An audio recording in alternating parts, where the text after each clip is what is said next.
You know what those words you're gonna say are gonna ruin somebody's life. I was in the middle of a horrific scene. It was actually 24 hours later that I had the panic attack, and you don't show weakness. It didn't say why somebody died by suicide, even though there were often notes there that gave a good indication. Never been asked that question before in my life, and yes, I have been having thoughts of suicide. She said, I have thoughts of suicide every day.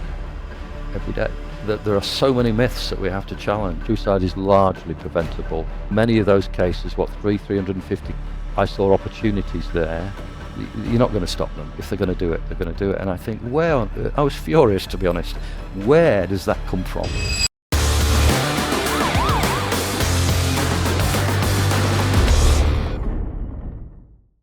Welcome to the Pocket Sergeant podcast. Today's guest spent over 3 decades in policing, working his way up to the rank of inspector while serving in roles as diverse as response officer, neighbourhood policing lead, dog handler, custody officer, family liaison officer, and even hostage negotiator.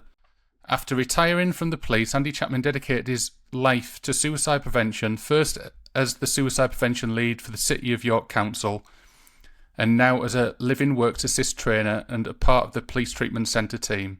With police officer and staff mental health under increasing pressure and suicide rates becoming an urgent concern, Andy's experience puts him at the centre of conversation we need to have. Andy, welcome to the podcast. Thanks, Paul. Really pleased to be here. Thanks for having me. Andy, you spent over 30 years in policing, rising to inspector and working across a wide range of roles. Looking back, what stands out most from those years? I loved my policing career. I really enjoyed it. It's something I think I always wanted to do. I've been trying to work out. I know you've asked other guests what they've done, what were their motivations, and I can't remember a defining moment. I've even asked some of my friends. I'm still in touch with my friends from school, and I'm saying to them, "What do you remember what it was?" And they just said, "Yeah, because you're a liberal do-gooder. That's what you wanted to be." But actually, I remember some significant events. I had a lovely childhood.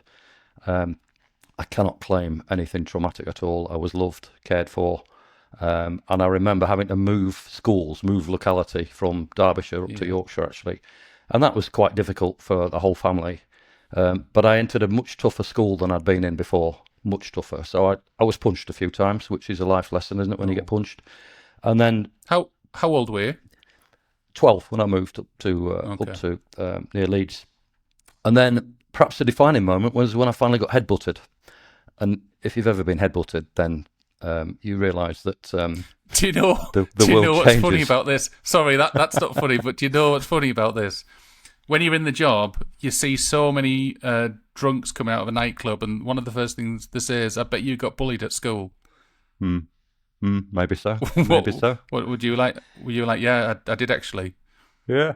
I wouldn't say I was bullied. I just my mouth ran away with me on occasions because I thought I had a great sense of humour, and some people didn't think I had a great sense of humour. So being headbutted was horrific, as you know, and it's just one of those things that stands out, and you think people shouldn't get away with this sort of thing. And maybe that was one of the catalysts. Maybe I'd left school, did pretty appallingly in my A-levels, moved into an office job in Leeds, and then realised an office job wasn't for me. It just wasn't suiting me at all. And I'd always wanted to join the police. I'd always wanted to be a dog handler as a kid. I thought that, I'd love to be a dog handler. Same, actually. Same. Did you? Yeah. It's a bit of a long story, that one with me, but I've ended up failing my assessment. But at least I got to have a go with the dogs and whatever else. Yeah, well, I did end up doing that for a short period of time. Sorry, the whole sleeve thing. Did all that stuff. I was certainly not a natural dog handler. I think that's fair to say. And it was a great experience, and it really, my years up to joining dogs were, mostly I really enjoyed as well. In fact, my whole career, like any police officer, I've seen some awful things. I've encountered some awful people. I've experienced trauma, primarily job-related trauma, which did some damage. Which of us can get through that role and not experience some level of trauma, which stays with us, and some of those incidents always will. And you hopefully learn to manage them, learn to contain them, and don't let them take over your life, which is So the secret. which memorable jobs stand out? What in terms of the non-traumatic, the more humorous things, Well, a probably bit, both. um, training school. I didn't enjoy training school. I'd gone up there at 19, and I was so young. I'd actually applied to 2 different forces at 19, West Yorkshire and North Yorkshire. West Yorkshire Police immediately wrote back and said, "You're too young. Come back in 3 years." North Yorkshire said, "Come and join. Come and have an interview." As it turned out, I think West Yorkshire were probably right. I was far too young. I'd seen very little of life, which many of us were joining at that age of 19, and it was a real shock to the system. But presumably, North Yorkshire interviewing people saw something that would, take me forward, and not. I was very raw, but they saw something in me. But at training school, I went to Dishworth Training School, the police training centre for the region. And one of my proudest moments was to be identified as Mantovani at police training school, we had a drill sergeant called McConnell, and he identified of 250 recruits, the worst marcher, the worst person marching in the whole intake. I was useless. I was spotty dog, absolutely awful. And my role, therefore, was not to be on the parade square, but it was to be in a little cabin at the side of it and press the button. For the marching music, for the inspecting music, which was, I remember sending the clowns, ironically. So clearly McConnell wasn't a strategic thinker, because he didn't realise that, perhaps he should have done, that the summer passing out parade was the big event of the year with all families and friends and top brass there, and I had to march. So I'd had no practice. I was useless. And of course, perhaps he hadn't thought it through. Did you think you'd get away with that? Do you think you'd just be pressing play and stop? I was great at pressing that button. I became really accomplished at it, reading the newspaper, watching everybody marching.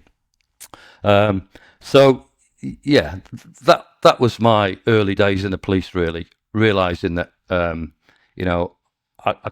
was a Mickey faker, to be fair. I did a lot of, humour was a big feature in my early career, and I like to think right the way through, really. I had some stick from people. I gave some stick to other people, and it was good fun. It was good fun. What sort of stuff did you used to get up to? You say you were a Mickey taker. What sort of stuff did you used to do to people? I remember when I was on dog section, for example, we were training parallel with a team from a prison service on a dog course. Obviously very different skills for dog handling, prison service, but we used to have lunch and dinner together and walk dogs together. But I must have been piss taking. I must have been. And I can't remember exactly what it was about, but they eventually, towards the end of the course, shoved me in a van in their handcuffs. So these great big prison issue handcuffs, shoved me in a van and took me to a local forest and just dumped me in this forest. I can't remember, it's going back a long time. Fortunately, they came back and told my colleagues, the police officers on my course as well, who came out to find me. That's what we did. Police humour, getting put in the bin by the larger, older officers. Get put in the what bin? I take you talking about like some sort of parade room. Yeah, just dumped in the bin. It was just Like imagine doing that now. Imagine. Really? Is that not something that's all right? It's not acceptable, fair enough. But it was all in good taste. It was all in good humour. So. Yeah. And it never really taught me to keep my mouth shut. But I think one of my memories around realising how surreal the job can be at times. We've all been to incidents that are just, you're thinking, how on earth can this happen? But I ended up I was in lodgings early on. In North Yorkshire, we weren't allowed to buy our own house for 7 years. I think there was strict rules around being posted and where you were allowed to live, where you weren't allowed to live. One of them, at 19, I wouldn't have been buying my own house anyway. But a lot of people were affected quite significantly by that. So I was in lodgings. So when you say lodgings, is that was that owned by the force then? No. There were police houses, but I wasn't married. They were for married officers. I went to initial lodgings sorted out by the force when I first joined, and then I found my own. Somebody that lived much nearer the police station, right opposite, in fact. and had dozens of officers, literally dozens of officers, stay there. Although I'm very proud to say I was the longest staying there in what I think was deemed the coldest house in the country, with its own Right. ghost, apparently. Mm. But I vividly remember working a night shift and arresting the landlady's grandson, which Ooh. I knew would be a bit awkward the following morning when I got up at the night shift. But it was a public order; he'd been scrapping in a pub. So I did get up after, at lunchtime, walk downstairs to find this lad eating his dinner at his grandmother's dinner table in the lounge that I was living in. So, as far as I was concerned, he'd been arrested, he'd been lodged in the cells overnight. And I walked in and we looked at each other, and his grandmother obviously wasn't aware. And I just said, "Hello, John." And he went, "Hello, Andy." Um, Rather awkward. But So this was it, it, afterwards. it was, yeah, literally 8 hours after I locked him up. All right. So did you And two know each other before that? I knew who he was. We hadn't actually met. We hadn't been introduced by his grandmother, and she introduced us there. And I thought, actually, we already know each other. We've met. But he was fine. He was fine with it, and he always was. Actually, he visited regularly after that, and he was fine. I think that's one of the dangers, really, of working in exactly the same area that you police. Sorry, the living in the same area that you police. Yeah, Because I yeah, remember there was a time when, and I've written about it in my first book actually.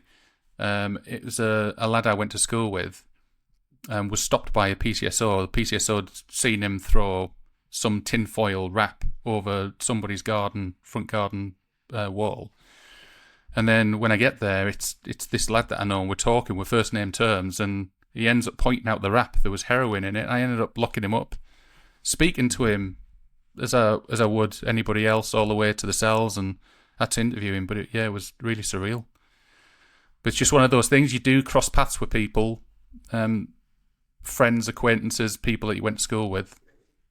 actually, in those days, you didn't get posted to where they would specifically say you wouldn't get posted. But I was in North Yorkshire anyway, so I'd grown up in just into West Yorkshire.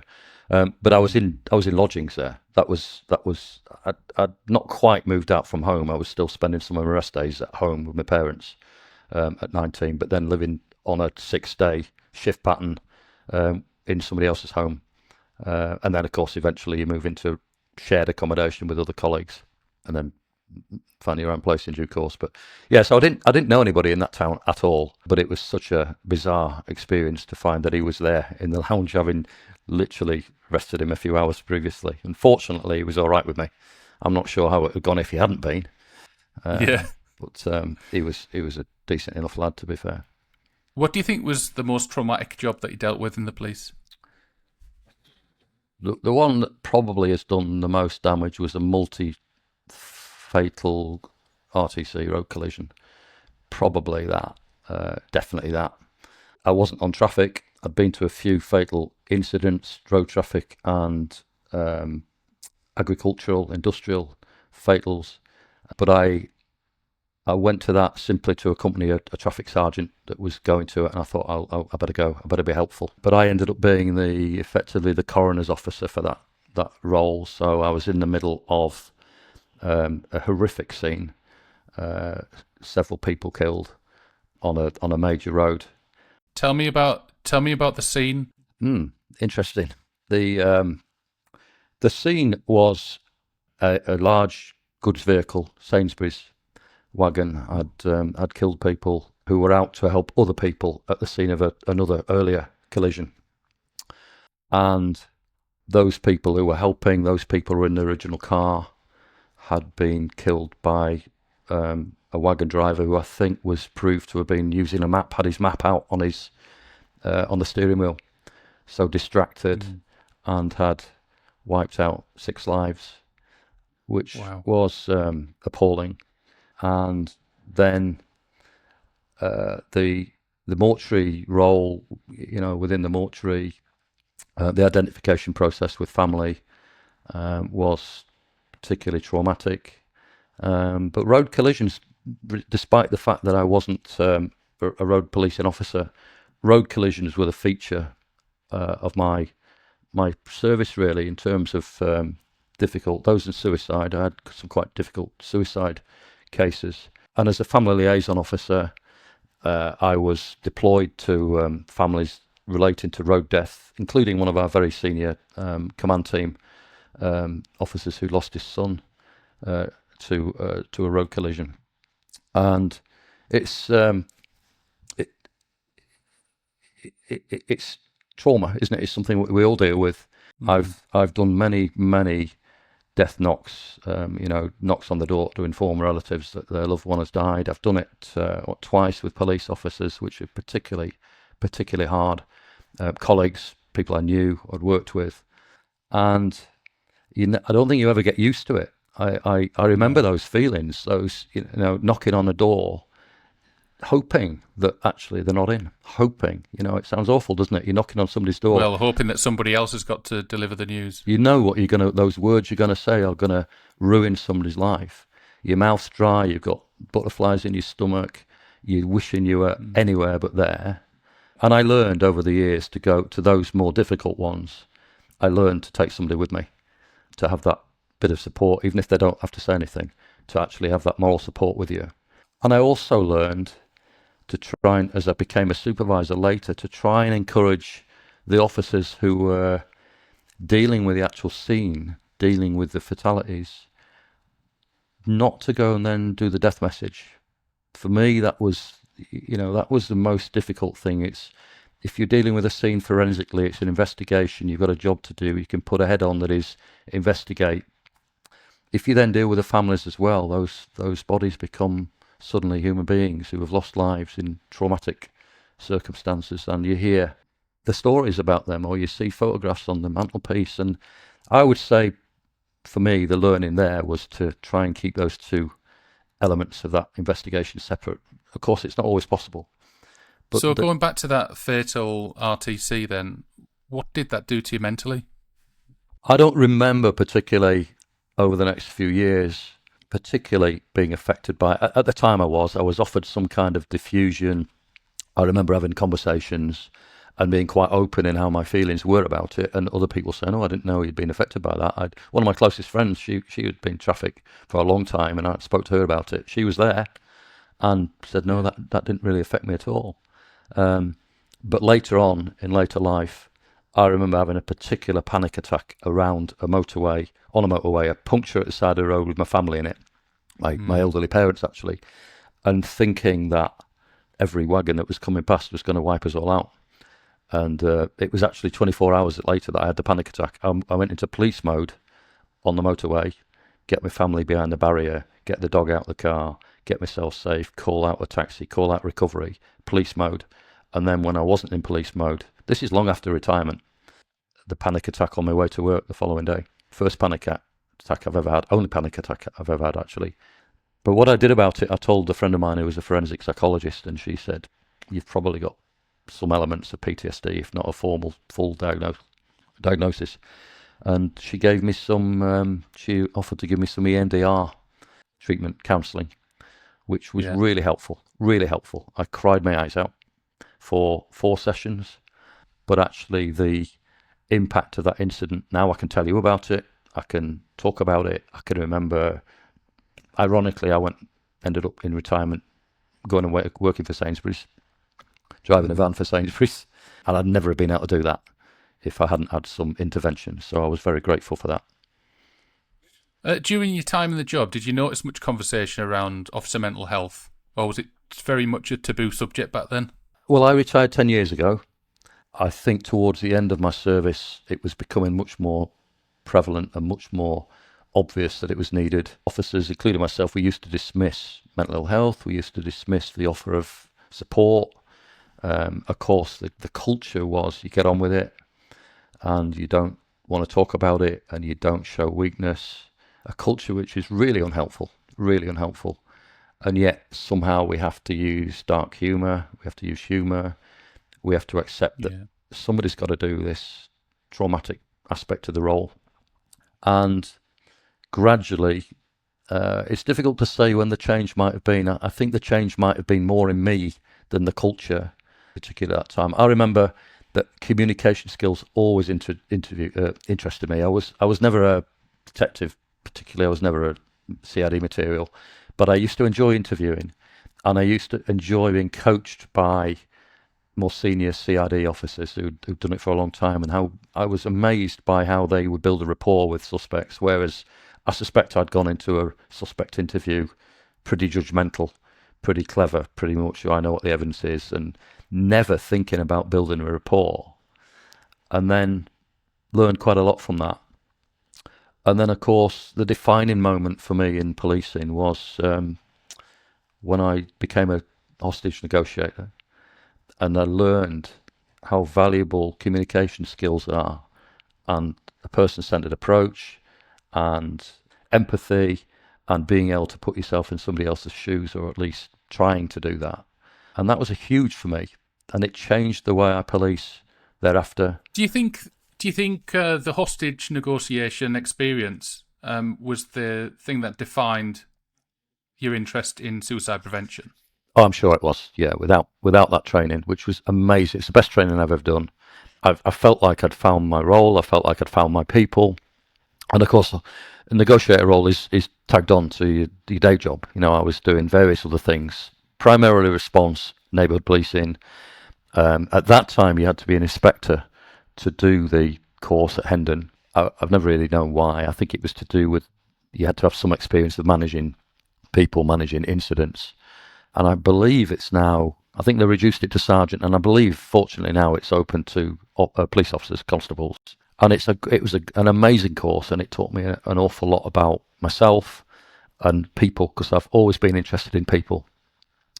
I've no idea to this day why I became a family liaison officer. I don't know why I did that. Maybe empathetic. Maybe I thought I'd got some skills, and I'm sure I did. However, the impact on me, you know, when the phone rings, when you're on call as a family liaison officer, you know when you answer the phone, the worst has happened. It's dreadful. It's trauma. You're going to meet families who have experienced for the worst, you know, the worst time in their life. So, what was your main role as a family liaison officer? What is it that you did? Those deployments again were bolt-on roles. So alongside my day job, primarily those were road collisions, because I was only in that role for a couple of years before I was promoted, and then for whatever reason it was determined that I couldn't do it once I'd been promoted inspector. And there were, like I say, one relating to a senior officer within our own force, and then a double fatal, and I think maybe a couple of suicides as well. And in those days, as far as I remember, suicide also had a deployment of a family liaison officer. Again, a luxury we simply don't have now. The same as road collisions as well, unless there's death by dangerous, I think. But what's the typical role of an FLO? You're part of the investigation. So primarily you're reporting to the SIO, Senior Investigating Officer, and you're working with the family. Of course, some family deployments are really difficult. Some, you know, with road collisions, not so much, but you're trying to help the investigation to get the background story, to get statements from, you know, victims or families of victims of road collisions, ultimately to ease communication between a family who have lost a loved one and the investigation. However, obviously we know that family liaison officers are deployed to murders and other, you know, types of crime involving traumatic death. But I was never deployed beyond a road collision. Yeah. Right. After you retired from the job, you became suicide prevention lead for the City of York Council. What drew you to that role? I remember going to. I had no idea. I had no plan when I retired. Right. I didn't know what I want to do. Yeah. I remember going to a free 2 days coaching course to find out whether people wanted to be like a life coach. And I remember speaking to a woman there and saying, "This isn't for me. I don't think that I'm going to be doing this. I don't know what I am going to do." And she said to me, "What would you do if you had your gift? Then what would you do?" And I said, "The role doesn't exist. I've never known it. But if I could prevent people taking their own lives, then I'd like to do that." And of course, it's a strange thing to say in a hotel in the middle of Leeds to somebody I didn't really know, but I'd like to prevent suicide. And then about 3 months later, as I was helping my builder build my patio, I got a call from a former colleague who'd said, "There's a role you might want to apply for." All I right. know Yeah. I know you're interested in suicide intervention. I know that was your thing when you were doing the hostage negotiator role, because most negotiator deployments relate to suicide intervention of some kind. Either somebody who is genuine in a risk location intended to take their life, or somebody who is criminal, who is saying, if the police don't go away, I'm going to jump, I'm going to do this, I'm going to die. Um, so I'd got a real interest in it, and as a result of my experiences in the police, of being with family members who had lost a loved one, being with lots of vulnerable people who were experiencing thoughts of suicide, lots of incidents of self-harm. I was a custody officer. I had many conversations with people who thought that life was intolerable, that their life stresses, whatever they may be, were overwhelming. Um, and also, I was aware of a number of officers who had taken their own life. Then, in those days, I hadn't worked with them for some time, but I was informed that people had died who were unbelievable that So, they'd what did taken that their role lives. involve? The suicide prevention lead. It was actually a strategic role, linked to the National Suicide Prevention Strategy, which has been in place since 2012 and is updated very regularly. And local authorities were taking responsibility for suicide prevention, and it was specifically public health teams. They would recently come across from the NHS, and of course, I didn't have I didn't have a public health background at all. I'd got a police background, and it would seem that they were one of the aspects of the role was to do some auditing of coroner's files. So it was seen that we need to learn. We need to learn why people are taking their own lives. So the first things we were starting to do across the country were look at coroner's files that coroners had released. The outcome had already happened, so it was all suicide, definite suicide. In those days, until a fairly recent change, it was suicide had to be determined beyond reasonable doubt. So it was definitely a suicide. Where now the burden of proof is less so, and it's balance of probabilities, which improves things in terms of learning. So between us, we looked at perhaps 350 files across. I was working in 2 counties then, and because I'd got a police background, I was familiar with coroner's files. I'd just never looked at so many in one go, which was itself hard to deal with, to be fair. What did you find were the more common factors as to why people would take their own lives? Well, every suicide is unique. There's no doubt about that. However, many of those life stresses are common themes. Some people take their own life because of a single incident, be it a relationship breakdown, estrangement from children, redundancy, financial difficulties. Mental ill health is a common theme, of course, but you don't have to have a mental ill health diagnosis or condition in order to have thoughts of suicide or to die by suicide. But mental ill health is a common theme. But actually, we know that deprivation, trauma, childhood trauma, adverse childhood experiences is significant. Usually, and it's similar training to what we had in negotiating, is that it's often 2 or 3 different life stresses, one after another or simultaneously, that people cannot, often we have the resilience to deal with one issue, and then another happens, and then a third. But every story is different. Every story is unique. And I looked at files where people took their lives, for example, because their dog died. Their most precious, the most precious thing. Loneliness and isolation, or feeling marginalised from society, is a huge trigger.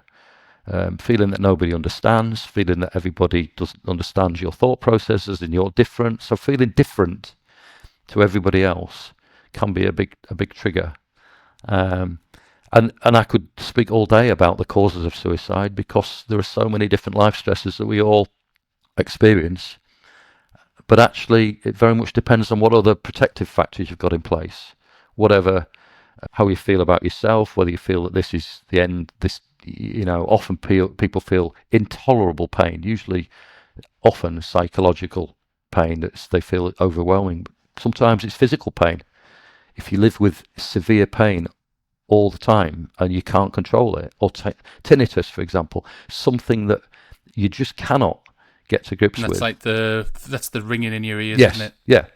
So long-term health conditions, terminal diagnosis, feeling different, feeling marginalised, feeling misunderstood, feeling lonely, feeling isolated, feeling like you're a burden to your family is a common theme.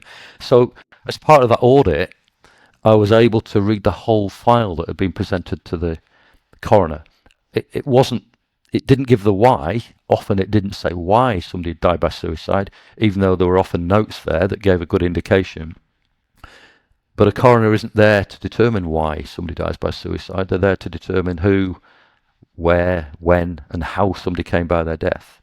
So the why was really interesting to me, and I became quite obsessive about those files because we had to write an audit. We had to write something that other services could use to try and work out how to prevent, to reduce suicide, to have that inform our different local authority strategies. Suicide has to be a partnership approach. It has to be every one of us has got a part to play.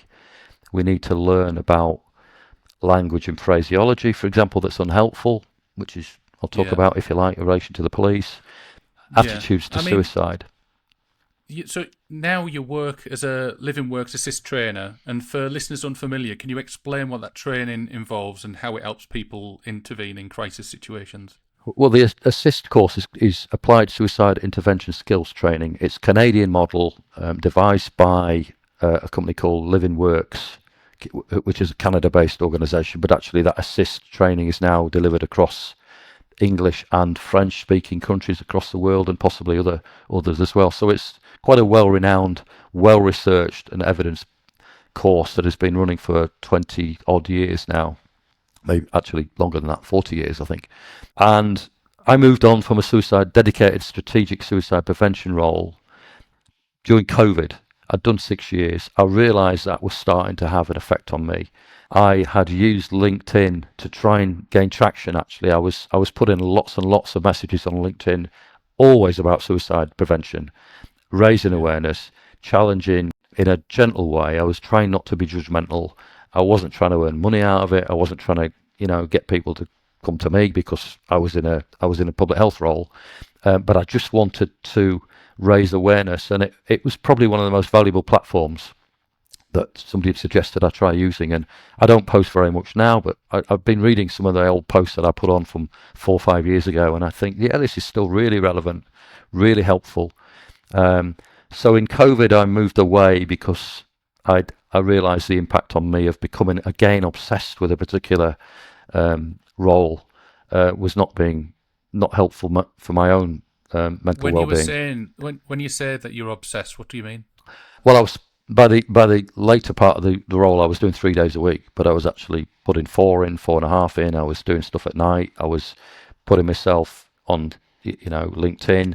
I was just, you've got to get a Why balance. why do you think that was? I became almost evangelical. This is what people need to know about suicide prevention. People, you don't understand the stigma. I realise the stigma around suicide is enormous. The stigma around mental health is significant, but around suicide, particularly, people don't want to talk about a taboo, difficult subject. People simply don't want to ask a direct question.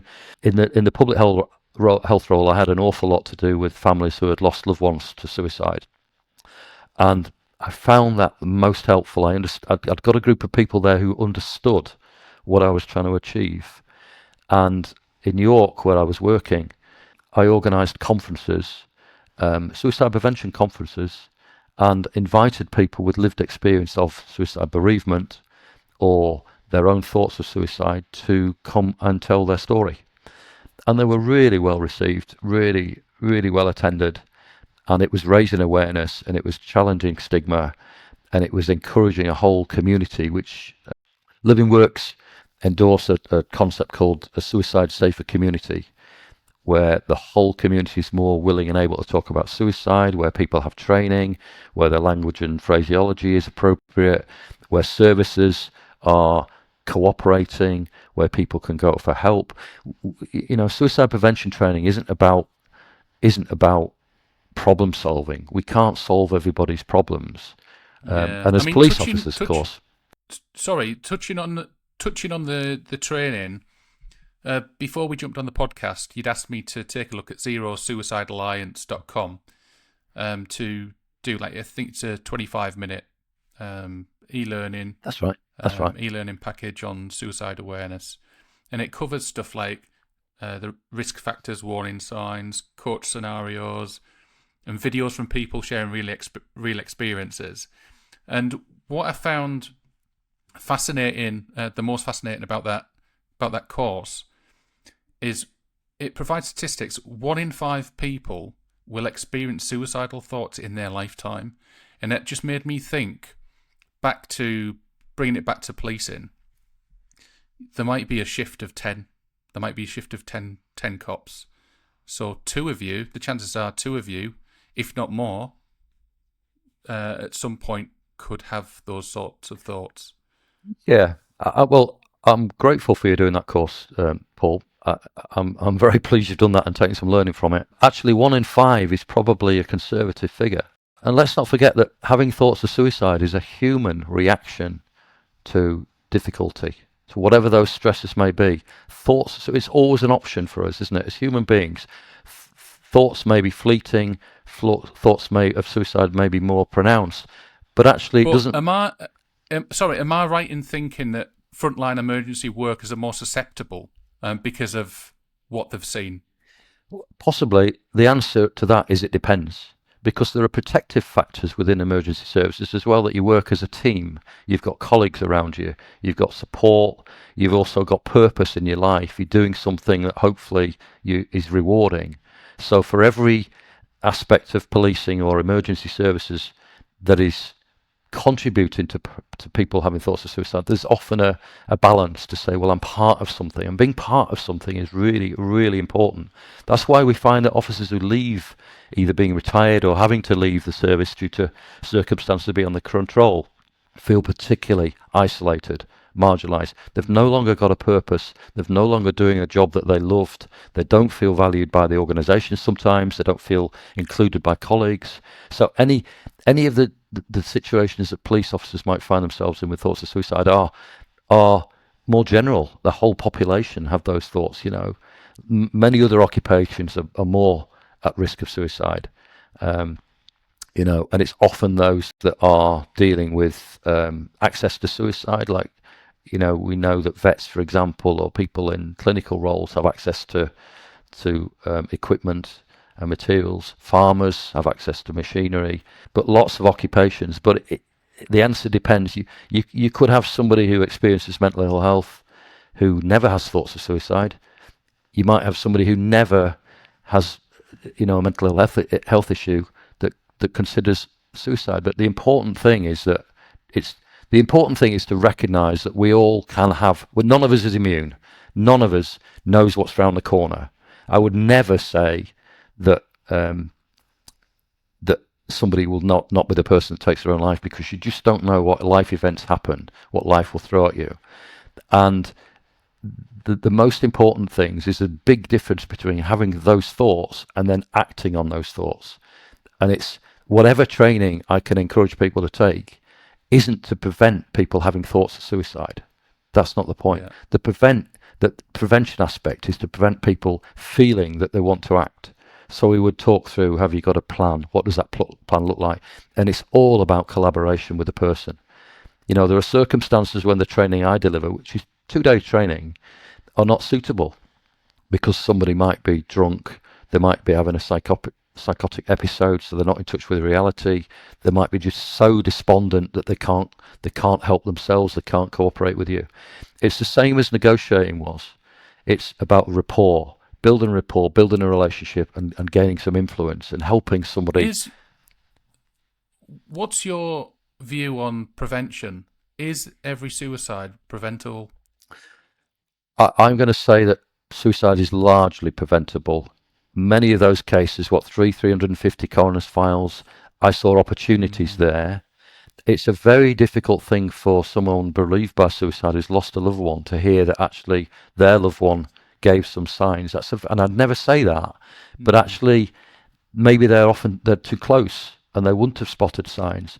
But Living Works' suggestion, and I agree with it, is that the vast majority of people who take their own lives give some kind of sign that they're thinking about suicide.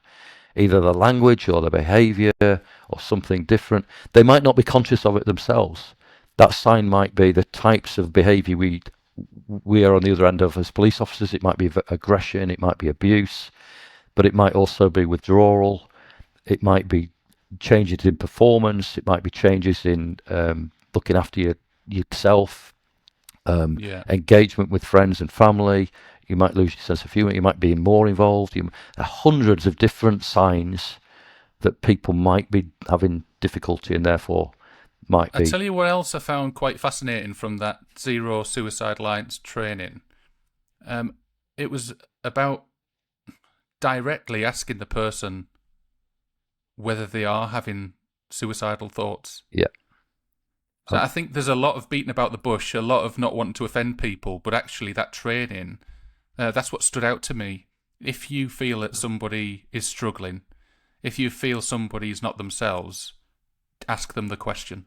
Well, that's where the stigma comes in, Paul. That's where people are so uncomfortable. That there are so many myths that we have to challenge. You know, I spoke to somebody this last week, and she said, "I have thoughts of suicide every day." And why have you not asked me recently? And I said, well, I have asked you, and I continue to ask you if I felt the need. However, you've told me that you would reach out to me if you had those thoughts, and I take you at your word, because I'm not going to move in with you. I'm not going to ring you every single day and ask you. I trust you. I'm hoping you trust me, and we've got that relationship where if you need me, I will be there. And the stigma, it takes me quite a lot of training. I did used to do a half day training as well, which was like a precursor to assist. And most of that was convincing to actually utter the words, not use inappropriate phraseology, not say something like, you're not thinking about doing something stupid, are you? Well, if you say that to somebody that you're worried about, in their mind, they may well think, well, this person thinks suicide is stupid. I think they're talking about suicide, but this person thinks that suicide is stupid. They can't bring themselves to use that word. And therefore, if they think suicide is stupid, they probably think I'm stupid for having these thoughts. And therefore, I'm not going to share. I'm not going to open up to them. So we've got to be much more careful with our language and be less judgmental, and just recognize that, you know, if you say to somebody who is having thoughts of suicide, you've got the rest of your life to look forward to, that's putting your frame of reference onto what their life looks like now. And they might think, if this is what the rest of my life is going to look like, then I don't want another day of it, never mind another 40 years or whatever. So just a little bit more care. The police service, and I know things have changed. I've been out of the police for 10 years, and I'm pleased to say that language and phraseology is improving, because that's part of the stigma. For years, I'm sure I used the phrase to commit suicide as a verb. And now, having spoken to many families who find that really hurtful, really difficult, a word, when we can just replace it by die by suicide or take one's own life or kill yourself, then small things like that are a way to start changing the culture within policing and across society. We all use it. It's two words that go together. And it wasn't until I was so closely working with families bereaved. I once went to a suicide bereavement conference and heard the chief coroner's officer for the country talk, and gave a presentation around suicide. And after he'd finished, there was a queue of 10 or 12 people lining up to actually say, you use the word commit half a dozen times, and actually that's not appropriate. So for what it takes, even if you don't do the training that I'm recommending, then look at your phraseology around suicide and around self-harm and all sorts of other areas. You know, put the people first. People with a person who is using self-harm behaviour, not a self-harmer. It's pejorative. You know, it's not helpful. So as police officers and staff, we are leaders in society. I once attended a conference that I'd organised, and a police officer there, I heard them, they were new into a mental health role, and I heard them saying to the 10, 12 people around the table, her attitude on suicide, oh, well, if they're going to do it, you're not going to stop them. If they're going to do it, they're going to do it. And I think, where on earth, I was furious, to be honest. Where does that come from? That's absolutely not true. That's not the You message we're trying to say get across. you say that, but I know a couple of families that have been bereaved by suicide, and they were of the same opinion of the loved ones that have ended their own lives. So there is that argument. There is that argument as well. But I would like to think that if we act early enough, if we put the support in place that that person needs, that these are preventable. Absolutely, yeah. And suicide prevention training for non-clinicians, because of course mental health services are there um, to diagnose and to treat mental health conditions. But if we had a community of people trained, be it a police community or a whole community trained to different levels of suicide intervention, that would be our part that we could play. And I don't believe I would never have done this job if I believed that suicide was inevitable for one person. The number of coroner's files that I saw that said, where statements from families said they were the last person you would ever expect to take their own life. That phrase Mm. haunts me. The last person you would ever expect. If everybody could tell me the last person they would ever expect to take their own life, I'll go and speak to those people, because people mask every day. People with depression Yeah. mask every day.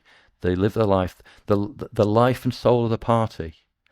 And I'm not saying that's the massive risk factor, but please don't judge people by what your approach to life is and make assumptions.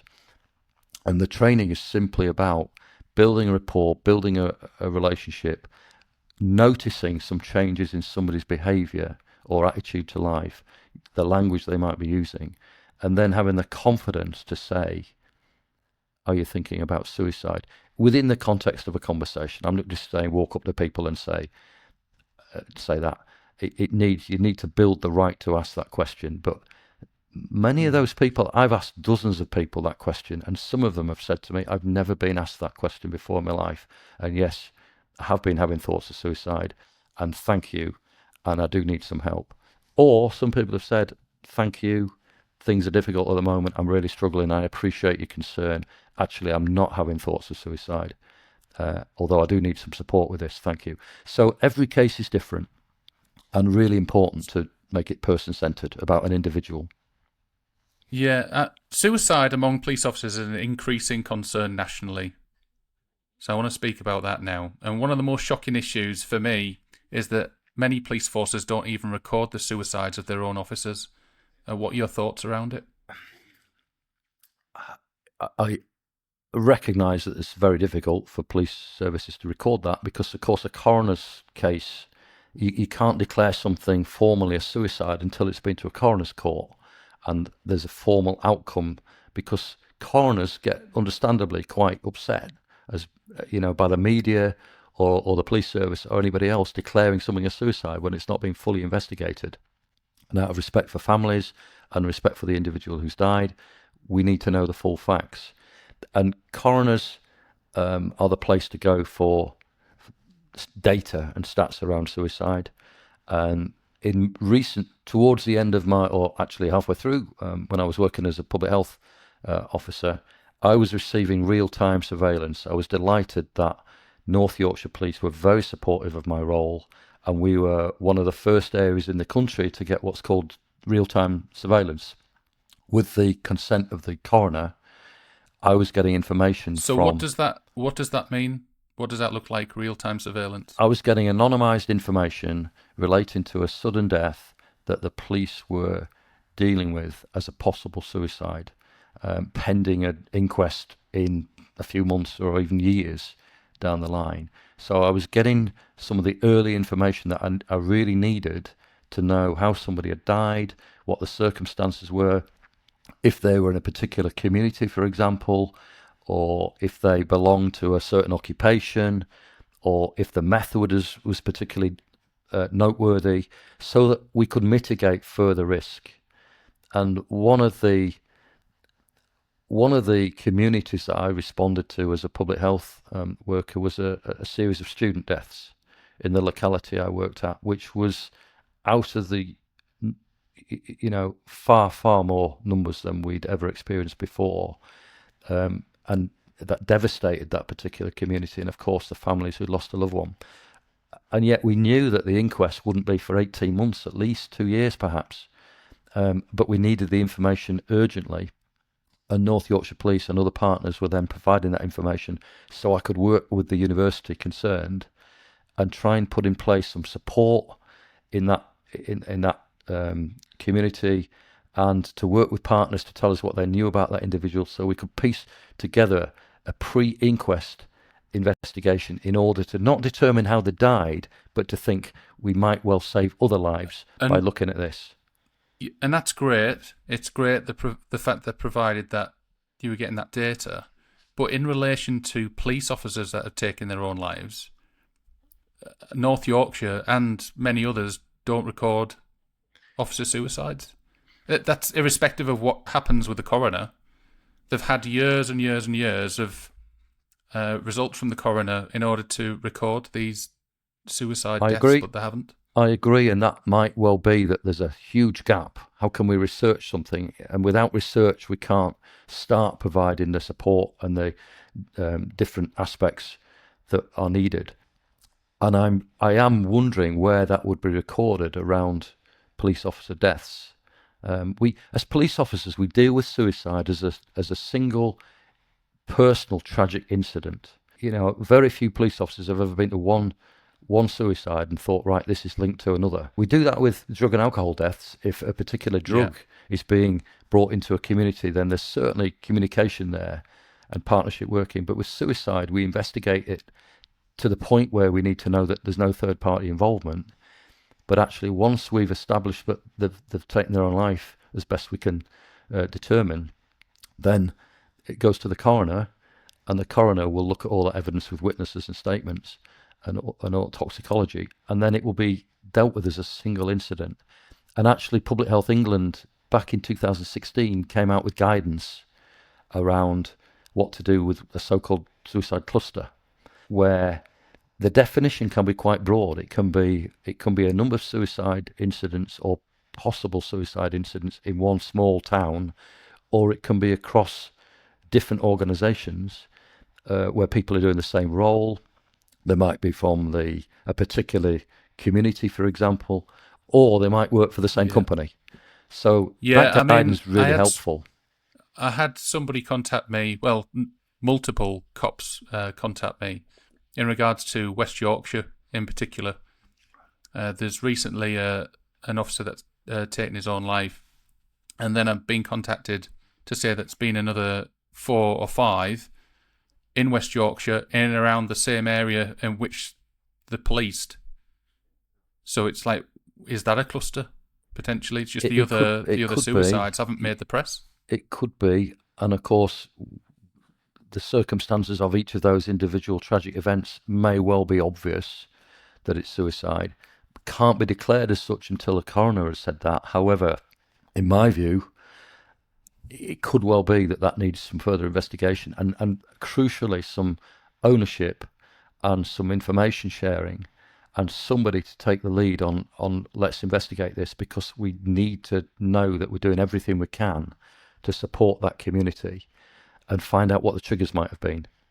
So obviously you and I cannot comment on individual cases because we don't know the circumstances, but if there's a situation where officers or any other occupation, people have died, then the Director for Public Health within local authorities have some responsibility. My understanding is that they could work together and pull a partnership group together to find out what else can be done, because that's a devastating situation. There might well be links. Those cases might be completely separate with no link, maybe not known to each other, different circumstances, different background.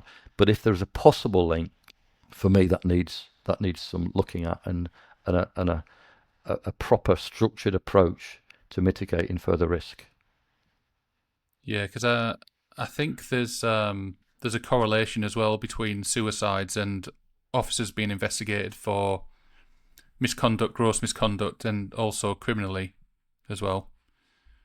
And I'm waiting on data to come back from Freedom of Information requests Right. to almost cement that. yeah, that I agree, Paul, and I think we mentioned on LinkedIn that you're showing around some leadership around putting some of these pieces of a jigsaw with lots of pieces in it together. And if I can help with that, then I will do. Those lives, the lives of people who have died, have devastated the lives of those around them. The impact of suicide can't be overstated. It's enormous. We all have a responsibility to do what we possibly can. Um, so that's a very difficult situation, and I would say keep knocking at the door and see if you can find what you need to find Yeah, I to make think some progress. they're due back soon. They're due back. In fact, one of my requests is overdue, but I'll give them a little bit longer because I'm sure there's about 5 or 6 pages worth of questions on there. Hmm. Do you think forces are doing enough right now to support cops, or is there a gap between what's needed and what's actually being delivered? I know that's a very relevant and prominent question, and I'm not sure that I'm best placed to answer that, to be honest, because I've been out 10 years. My son has recently joined, and I do ask him what's available, but he's brand new. Um, Yeah. and I've got a real interest in policing. I think the police. I work at the police treatment centre for various reasons, but I love that role at the police treatment centre. What I do you think do is there? I'm night security, so I work nights, albeit I'm on a bank. I'm not contractors. So some of my friends who I've known, and my best friend who I've known for years and years, works there on full nights, and I work there occasionally, reception and security. But I encounter lots of police officers. I love the environment. It's a wonderfully supportive environment, a great place to work. But from what the feedback I've seen and have directly from people, they think it's an oasis of calm and the treatment that people get for both physical issues and the well-being. And most recently, they've extended the well-being facility there enormously, and it's such a valuable facility that the one at Harrogate where I work and the one in Scotland at Octorada is such a valuable resource. In terms of other resources, I really can't say. I know about Oscar Kilo. I know about some of the blue light helplines that have been run. But in terms of their effectiveness, I like to think that those people have had some suicide prevention training because I think that's vital. But I've got to be quite careful about not stepping into the well-being and the mental health. Okay. Do you believe suicide prevention and intervention training should be mandatory for all police officers? I'd be reluctant to say mandatory because I wouldn't want to train a group of officers who don't want to be there. I'd like to think that every officer could do the online training, 25 minutes that you've just done as a baseline. That would be great. Yeah. And you would get different attitudes to that. Of course, I know what policing's like. I know what online training is, the reputation of online training. However, first aid training for physical issues is delivered across the spectrum, isn't it? You're expected to keep up to date with first aid training, and therefore, if you haven't got the skills around suicide intervention, you're missing something really, because many of your deployments as a police officer now are to people in emotional crisis. So I would have a tiered approach. The training that I deliver assists. There are other models available. There's a suicide first aid course, which is one day, and there are other online courses. But I would much prefer to deliver training to a group of a mixed audience with perhaps 2 or 3 people from the police service in it. I think the richness of the training comes from the variety of backgrounds and the different perspectives and attitudes and life experiences. If you have as much as we could deliver to a group of officers, the learning's not quite as good because you come from a similar frame of reference, albeit with different experiences. So if it was in my gift, I would say let's train everybody in that basic online training. Let's give a third of the people or more the half day training to raise awareness, and then let's give a proportion the assist training so that they can do an intervention and support people and provide a safety plan and that sort of thing. So it's all first aid. If you think of suicide prevention training, for what I would advocate, it's all a first aid response. You wouldn't deal with somebody with a broken leg as a first aider by doing any more than what you've been taught to keep them safe, promote recovery, and then get them into the hands of the experts. And that's the same principle for suicide prevention training. So, if officers receive the training, could it also help them recognise signs in themselves when they're struggling? Yeah, it's a really valuable point, that, Paul, because some of the people I train are very open and they share their own thoughts of suicide. And because we try and make the environment as safe as possible with some challenge, of course, one without the other doesn't really work. But they feel comfortable in sharing their thoughts, and that's so valuable for everyone else in the audience. Sometimes it's done anonymously, sometimes when after a few hours they feel they are able to share, and they say what it feels like to have thoughts of suicide, or to have actually taken some action on that, or to be bereaved by suicide, or to be worried about their friend or family member. And suicide prevention training certainly assists, as far as I'm concerned, really helps people who are having their own thoughts. It gives them an opportunity to work through the model that we use themselves, to find hope, to find a different perspective. Because my view is that people often take their own lives at one particular point in their life, almost like a sliding door moment, that they might never revisit their thoughts. They might never have those thoughts again. But if they've been, and alcohol is a big factor related to suicide. So I saw many coroner's files where people were clearly heavily intoxicated had written a suicide note that clearly demonstrated they were drunk. And perhaps if they'd not had the alcohol, they wouldn't have taken their life. So it's really important that people who have their own thoughts can consider some training as well, because it's important for them to be more self-aware and to recognize that those thoughts are not unique, that many people have those thoughts and they've come out the other side. And training is about finding hope, and it's actually finding hope or helping someone else to find the hope in their lives, that life won't always feel like that. This pressure will lift and you feel different tomorrow or next year, but give life a chance. How important is peer-to-peer support in preventing officer suicides? I think it's massive. I think being part of a team, being part of a team where you feel supported and valued, and that your opinion counts and your performance, your contribution is valued as well. It's massive for all of us. We all need that as human beings. We all feel the need to belong. We all feel that we feel understood, validated. And as soon as somebody starts feeling marginalized, be it they're being bullied or they're being disciplined or they are not part of that team anymore, or for whatever reason they're not able to do their job in a supportive environment, it's crucial, absolutely crucial, that we support each other. We recognise we're now being told, it's okay to not be okay. Ask once, ask somebody if you're worried about somebody.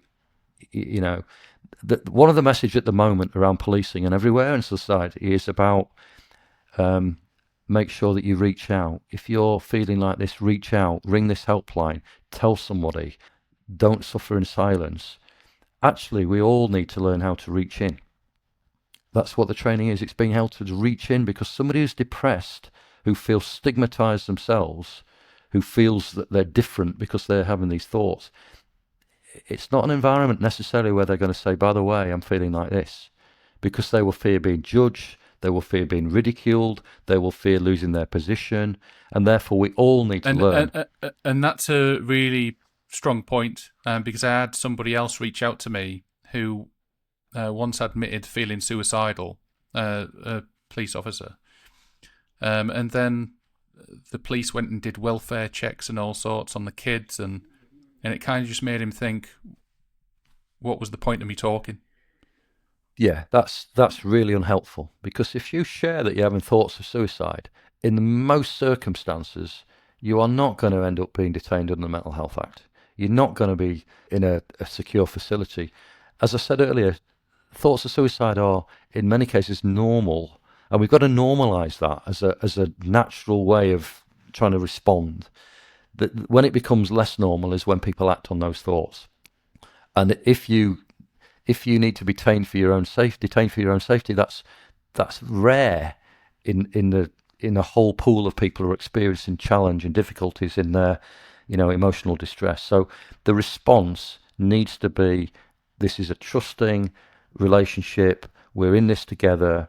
We aren't going to suddenly start declaring this and publicising it and going to bosses and saying you're not fit to do this. There are circumstances where stepping down from a role might be the most appropriate thing for you, because if having thoughts of suicide is dominating your thoughts, then you're not going to be in a position to function and perform. Actually, we need to. But that's where the workplace should also step in. Yeah, absolutely. And if it is a frontline cop and they've no doubt been exposed to trauma after trauma after trauma, then it's surely down to occupational health departments and everything else in order to make sure that that cop can be placed somewhere within the organisation where they're no longer going to have these thoughts. Supported and valued, and the right intervention. And sometimes the right intervention is simply a conversation to say, yeah, I know that I've been having these thoughts and they've been worrying me. I've had conversations with police officers who have said things like, when I've recognised their distress and I've been driving around with them and I've asked them, they've said, well, I've never thought about suicide, but I have thought sometimes about what would happen if I drove into that tree and all this would go away. And I'll say, actually, that's thoughts of suicide. What you're talking about there is thoughts of suicide, but their own. So what's the difference between thinking about it and then acting on it? Where's the line? Well, you're answering your own question, because nobody ever died by thinking about suicide.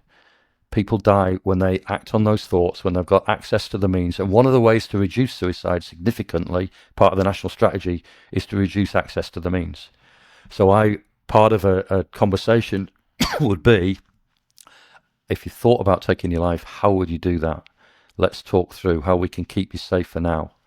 And that whole approach is about agreement to keep safe for now, on the expectation and hope that actually those feelings will pass. Because most times when people are feeling suicidal, those feelings pass. Yeah. We often wake up in the middle of the night with thoughts and fears that by the morning are nowhere near as significant. The darkness brings those thoughts, the lack of sleep, the maybe use of alcohol, and it's all encompassing. And then by the time you wake up in the morning, if you've managed to sleep and you open the curtains and there's daylight and you think, actually, things are not that dark and not that bad. But of course, it could take longer. It could be days, of course, it could be weeks, it could be months. Yeah, some people carry thoughts Everybody's of suicide different. all the time. Some people revisit their thoughts of suicide, some people don't. I'm not saying that training at this level is a panacea. It's just that if we can spot people might be having those difficulties, ask whether or not suicide is on their mind. Is suicide on the table? But we aren't at the moment, and I would suggest that for the police, unless I'm well out of date, we aren't at that point where we can ask directly and say, are you thinking about suicide? And that's where we need to move on to now. We need to have that confidence, and to know what if they say yes, how to respond to that. Actually, it's an arm round a shoulder, right, to validate those feelings. I hear what he's saying. That sounds really frightening. Let's work on this together. I'm with you on this. We might need some more help. Let's work out who can help us. For someone who's listening to this or watching this, what would you say to somebody if they're feeling suicidal? If they're having suicidal thoughts, what do they need to do? I would say that's very frightening for you. I would say that you are not different to many other people. It's probably a normal response to the stresses that you're going through, the trauma you've experienced, or whatever it is that's causing you these thoughts, or combination of issues. And actually, if you're thinking about acting on those thoughts, tell someone you trust. Have that conversation with them. If you feel your life is in danger, then make that urgent. If you are able to go and see your doctor and able to tell your doctor, your GP, if you don't have a trusted friend or family members, often I would say tell a family member, because they've got a real vested interest. But I recognise that sometimes it's family members that are causing the stress and the problems. But tell someone and reach out to someone. So if it's not a friend or a family member, than a professional. And the gateway really is a GP, and convince them I'm having thoughts of suicide and I need help. And they will do some kind of risk assessment. They should be non-judgmental. They shouldn't be dismissive. They should be asking you about whether you've got a plan, and actually they'll do what they need to do to keep you safe for now. Sometimes telling someone lifts some of the burden because people feel But often shamed. you can't get in to see a GP. So what's next? Well, ideally tell somebody who's assist trained or somebody who's had some suicide prevention training, but tell somebody who's caring and supportive, whose opinion they trust, who will simply not dismiss them. You don't want to feel like that. That's not you. That's not you. Pull yourself together. That's not the person. We all know in our lives who we trust, and we all know the Yeah. last people that would tell a secret. And the vast majority of people who have got somebody would say, I need to tell you something, and it's difficult to hear, and actually you need to know this. And hopefully the response will be positive and they'll be supportive. And if you haven't got that person, then tell somebody online or tell somebody in a hospital, go to an A&E. Just tell somebody. That's the most important thing to do. Yeah, I think there's the National Wellbeing, the Police Wellbeing Service. Hmm. They've just released a mental health helpline as well via Oscar Kilo, but I'm informed it's all done independently of the College of Policing. Yeah. I know some officers are concerned about trusting the line and everything else, but I am advised that it's run entirely independently of the college. Yeah. I can understand that mistrust, and that becomes significant for you if you've fallen out with the organisation. If you're not feeling valued by the organisation, then you're not going to share something as personal as this. However, the Samaritans, there's a wonderful charity called Papyrus, which is prevention of suicide for people generally under 35. Many of the officers, you can reach probably under 35. There's Young Minds. There's campaign against living miserably. If need be, then call one of these helplines, and they will do an intervention of some kind with you. But it's really important to tell someone that you're feeling like this, because it can be unburdening, and it can actually make you realise that, potentially my life is at risk. And your life, although you might not feel like it, your life is really valuable. And often people don't feel that their lives are valued. I've had people say, well, my family would get over it. I'm a burden to them. They don't understand me. They'll never understand me. And that's not the case. The thousands of families that I've encountered whose lives have been devastated by the loss of a loved one. Life's never the same. Losing a loved one to any form of death is bad enough, but suicide, I'm told, I'm not directly bereaved by suicide myself, but I'm told it's grief with the volume turned up, and it's the stigma is there. I've had families say to me, people we knew really well and neighbours walked across the road to avoid talking to us. There's still stigma around loss and grief and bereavement, and there's a huge stigma around suicide, and it doesn't need to be. We need to change our attitudes, bring our attitudes into the 21st century and provide the support that people need. It's about a whole community approach, be that a whole city or a whole country or a whole police service. And for me, that starts with training and understanding, and then putting in the extra support, the professionals who are well-being professionals and mental health professionals. Again, like I said before, I can't comment on what's available, but I know there are services out there that are wonderful, despite us all thinking that there's nobody else. Part of our assist training raises awareness of what organisations there are out there, and there's an awful lot. Yeah, what we'll do is we'll drop all the links to these organisations as well into the podcast listing. So if there is anybody listening or watching that isn't feeling that great mentally, then they've got somebody to call. Yeah, I'd say a key message, Paul, is if in doubt, do something. Please don't suffer alone. If in doubt, do something. Tell someone. That's what more do you important. think can be done? What more do you think can be done nationally, or whether it be at government level or College of Policing level, to reduce suicides within policing? The that's a question that you could scale up to to suicide generally. We need to make Well, more. the first thing I would say is we need to record. We need the data. We need to Yeah, record. yeah. You need to know We what the need to problem look is. at. Yeah, Yeah, absolutely. well, You do. we know in some cases what the problems are. I keep banging on about the professional standards investigations and everything, the overreach, the fishing expeditions and things like that. Yeah. That needs to be looked at. Paul, it was you that told And me when we first started speaking, and I came to you and I said, I think the culture within policing, there's heavy stigma there. We don't want to talk about it. There's lack of emotional intelligence. There's lack of self-awareness generally.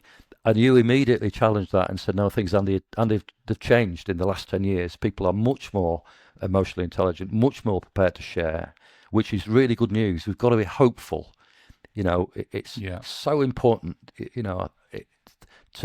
to be prepared to talk. And by the sound of it, the new generation of police officers coming through are more prepared to talk, more prepared to have those conversations. And that's vitally important. We need support. We need to recognise the impact of trauma. We often don't recognise it ourselves. It took me years to get a little bit of counselling. I was happy to go to the diffusion sessions or whatever they call them now, but that was it really. But we have a responsibility ourselves. And this is the important part about suicide prevention training, that the person with thoughts of suicide also has a responsibility. They need to feel self-agency. They need to feel that they've got a part in keeping themselves alive with support. And that's the same with response to trauma. A lot of people are joining the police now with previous trauma. They're dealing with historical abuse or historical bullying. Many officers are in coercive relationships or have been. Many officers have got issues with alcohol and drugs, prescribed or not prescribed. If police officers are a microcosm of society in general, we've all comes with our baggage. I think the police service is generally a supportive and protective factor. Like I said before, being part of something, getting reward, having something to get up for, having purpose and structure. And as soon as that stops being a thing for you, for whatever reason, particularly if you're off sick perhaps, or if you're on suspended, then that's, causing some significant issues, and we need to be aware of that. So I would be training occupational health. I would be training maybe professional standards, but maybe they're not the people to actually have the training. But those support roles within policing, I would train supervisors, I would train federation reps, I would train lots of different people within the police service who are likely to encounter people who are experiencing massive life stresses and trauma, and to have that conversation. The jigsaw. I think there needs to be some sort of police suicide training package that demonstrates how behaviours within the police service from whatever department can influence another's mental health.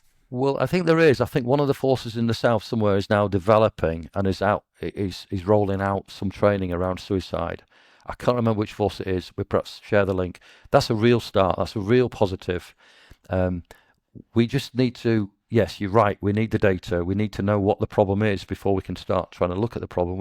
Police are natural problem solvers, and we need to look at this holistically, but we also need to look at it at an individual basis and find out what people need. Police officers are people, and they, of course, are going to be affected by the things they see. You can't unsee stuff that you've been to and had to deal with, but you might be dealing with other things around it. So we have a responsibility to ourselves to look at our lifestyles, the impact on shifts, the impact on being obsessed with the police, as I was for a while, recognising that keeping your friends outside of the police is vitally important, having interests and hobbies outside the police and away from the culture. I've recently seen somebody saying, it might have been one of your podcasts actually, I categorise people like this. They're either this or they're that. And within the police service, It's easy to get into that mindset. You're either bad or you're good. And that was Ben Pearson. Yeah. And I think you actually, use the phrase you've got your good people and you've got your shitbags. I'm sure that's how yeah, you phrased it. Yeah, that's natural. You can understand that with the nature of the role any yeah, of us are doing, and Ben was doing in particular. But actually, we've got to treat people as individuals, and we have all not got all bad in us, and we haven't all got all good in us because we're human beings. And yes, we encounter some awful people, but most of those awful people we encounter in awful circumstances. You know, of course, outright criminality, but even within the police service, we have people who are self-serving, the odd narcissistic personality, but the vast majority of police officers go to work to do a good job. They join for the right reasons. They join to make a difference to society, and they care about people. And if we can harness that about caring for each other, and importantly caring for ourselves, then it will start to improve. But just, yeah, at this early stage, it's a huge jigsaw, as it is with the whole suicide prevention agenda nationally and worldwide. But within the policing, we need to start putting some of those pieces of the jigsaw together. And some of them are already, but we need to be moving much more swiftly and understanding suicide. And that's the key, really. We need to understand, we need to look at our own response to suicide. Is stigma affecting us? What are our own skills? So we can all make a yeah. difference. We all make a difference. Well, Andy, I think it's been great having you on the podcast. What I would say to people is if you can follow the podcast, if you can leave a rating, leave a review, subscribe on YouTube, all that stuff, it really does help people find us on the platforms. Yeah. I think as of yesterday, we've entered the top 5% podcasts worldwide, Okay. which is, it's phenomenal. But we can have these stories heard even more and even louder by people just leaving ratings, reviews, and subscribing, etc. Okay. So that'd be great. Thanks for having me, Paul. Inevitably, this became earnest and somber and talking about a very difficult subject.